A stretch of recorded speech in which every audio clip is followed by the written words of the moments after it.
Tanpa disadari saat ini kehidupan manusia modern sangatlah bergantung pada mikrochip atau disebut juga dengan semikonduktor atau chip, yaitu kepingan kecil metal atau berbentuk karbon hitam yang menggerakkan dunia saat ini. Mari coba lihat benda kecil di sekitar Anda. Hampir semua device di sekitar Anda tertanam chip di dalamnya, mulai dari peralatan dapur, perangkat rumah tangga seperti AC, kulkas, setrika, perangkat hiburan, musik, gadget, otomotif dan mencakup hampir seluruhnya dalam kehidupan sehari-hari Anda. Dari hal tersebut kita akan bisa memahami kenapa teknologi tinggi ini menjadi rebutan perusahaan raksasa dunia yang menyangkut kepentingan besar negara adidaya dalam kiprah dan pengaruh besarnya di tatanan peta geopolitik dunia. Chip ini adalah konsumsi semua manusia modern dari segala usia dan kalangan di atas bumi ini dan dipastikan akan semakin bergantung pada pengembangan teknologi tinggi semikonduktor ini di masa depan. Baru-baru ini diketahui bahwa industri militer Cina tengah melakukan serangkaian pengembangan dan uji coba sebuah misil baru yang mampu membawa hulu ledak nuklir yang dapat menjelajah permukaan bumi dengan kecepatan 5 kali kecepatan suara dan terbang di bawah sinyal deteksi radar.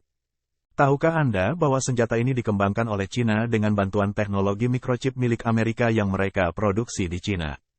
Mendengar kabar tersebut, Lembaga Intelijen Amerika CIA merasa terkecoh oleh pesatnya kemajuan industri militer Cina yang sudah berada selangkah di depan. Inovasi ini dibuat untuk meningkatkan kemampuan pengerahan rudal taktis dan peluru kendali bagi gudang senjata militer Cina.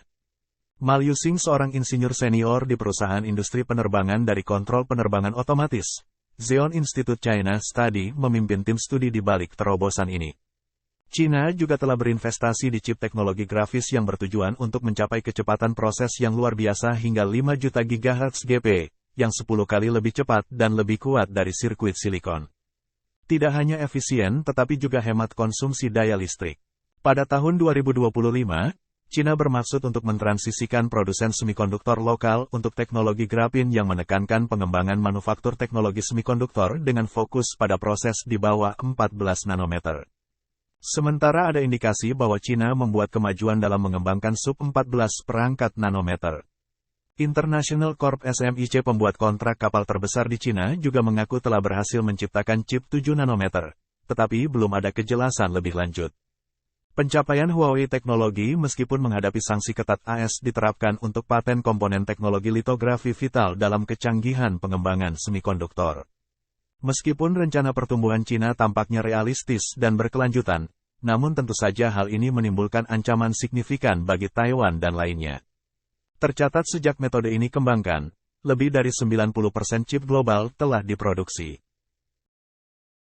Ketakutan Amerika Serikat adalah bahwa Cina menjadi penguasa teknologi dan aspek bisnis dari bidang ini, tentunya dengan memanfaatkan pasar lokal Cina yang luas hingga akhirnya mencapai dominasi global. Meskipun saat ini masih tertinggal dalam chip teknologi, tapi Cina memiliki rekam jejak dalam mengkonversi sektor dalam tahap pengembangan menjadi kekuatan dominan dalam waktu singkat.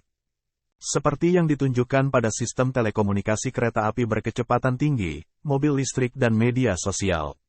Tidak mungkin sanksi hukuman AS atas Huawei atau kontrol atas chip apapun yang diberlakukan oleh administrasi Biden akan menjadi efektif.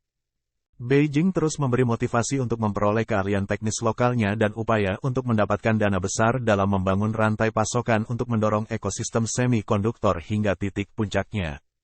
Namun langkah-langkah ini mungkin agak terhambat karena adanya upaya pihak luar untuk selalu menghalangi kerja keras Cina dalam menggapai tahta kemajuan teknologi tertinggi.